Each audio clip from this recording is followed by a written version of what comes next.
Assalamualaikum Ustaz. Waalaikumsalam warahmatullahi wabarakatuh. Ini belum saya baca. Jika kita berobat ke tempat semacam Pak Haji, mungkin Anda, bukan kita. Saya tidak ikut. Oke.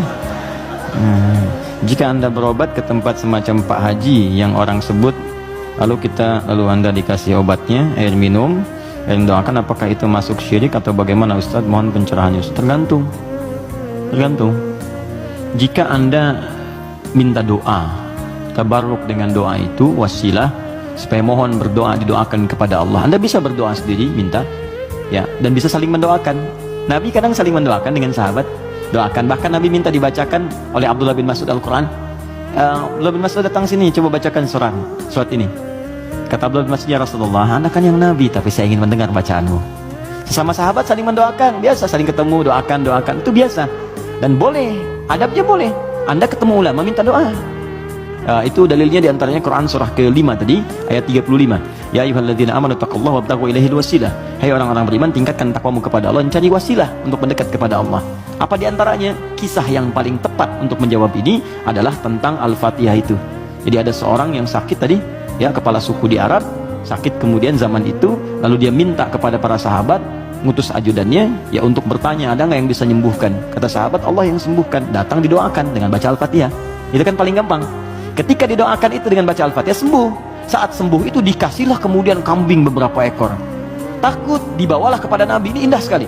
Dilaporkan kepada Nabi karena takut kambing itu gratifikasi. Tuh, ini bagus sekali. Jadi takut nih, saya takut salah nih, dibawa ke Nabi. Nabi, tadi ada orang sakit, terus minta bantuan. Saya ingat ajaran Anda, baca Al-Fatihah, saya bacakan. Habis itu dikasih kambing begini. Nabi langsung senyum, ketawa, tabassama dhahikan. Gitu ya, kurang lebih. Kata Nabi, tahu dari mana engkau Al-Fatihah bisa punya manfaat seperti itu?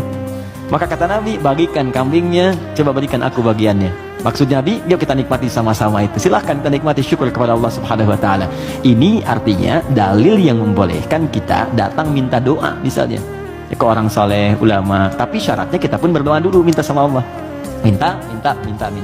Lalu Allah lebih senang kita minta kepada Allah dengan bahasa hati kita. Setelah itu kita berwasilah minta pada orang soleh yang baik, minta kebaikan, lalu dia doakan kepada kita semua. Jelas sampai sini? Ya. Tapi ingat, Syekh Hashim Muhammad Hashim bin Asy'ari Hadratus Syekh, pendiri Nahdlatul Ulama, beliau mendirikan NU tanggal 31 Januari ya 1926. Itu beliau dirikan NU, punya kitab 19 kitab.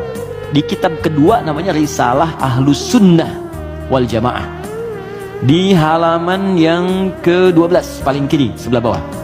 Ya, itu beliau sampaikan begini, hati-hati. Wa minhum al-abahiyuna, hati-hati ada aliran yang menyimpang di tanah Jawa. Itu diungkapkan di tahun 1333 Hijrah. Sekarang 1431. Sudah berapa tahun? Ya, kurang lebih 100 tahun ya. Kurang lebih 100 tahun. Kata beliau, ada aliran Abahyun. Siapa itu? Tokohnya itu ahli zikir.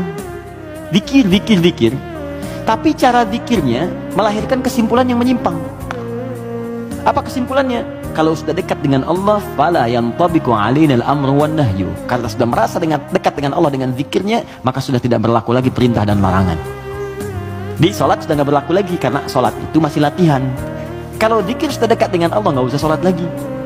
Maka kalau Anda menemukan yang seperti ini, kata beliau, jauhi, karena itu mengajak pada kesesatan.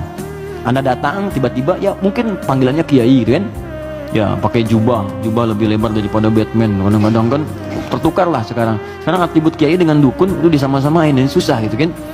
Pakai datang, Anda konsultasi, nanya, Anda nggak tahu, karena nggak tahu itu, tiba-tiba waktu zuhur tiba, Allahu Akbar, Anda tanya, Pak Yai kok nggak sholat dulu kita?